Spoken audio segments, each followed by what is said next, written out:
baby.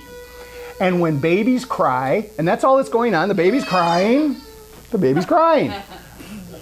All you have to do is hold the baby. Sometimes it takes a while. So you can do this in your mind though. You can see yourself holding this person that you're having this upset with as a baby, close to you, and rocking, moving about, and however long it takes. However long it takes until they stop crying, that's how long you hold them. This is being unconditional, right? You got to start thinking about people's bad behavior as they're crying. That's it. They're crying. They're babies. And you could go to somebody else and go, just a big baby.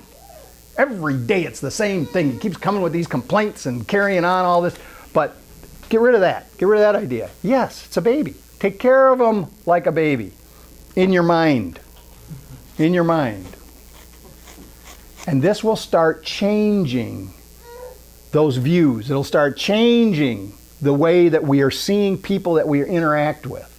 And then we can expand this whole thing to do this same kind of exercise in our mind. We can expand it out into the world. Because every day, villains are identified to us on television, on the radio, on the internet, on your telephone.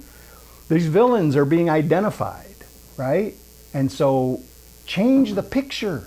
Change the way we see them.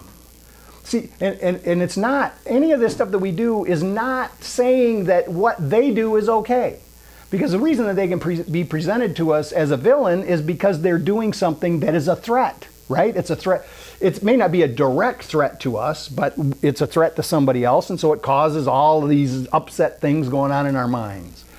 So we're not saying that whatever they did is okay. What we're saying is that they themselves, their true essence, is pure and loving spirit, the same as ours is. And that the reason that they're doing what they're doing is because of fear. It's the same problem. The reason they're doing what they're doing is because of self-centeredness.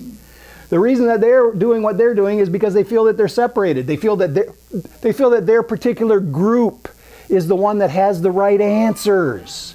And so they're going to force that on everybody else because they think that that's like God's will.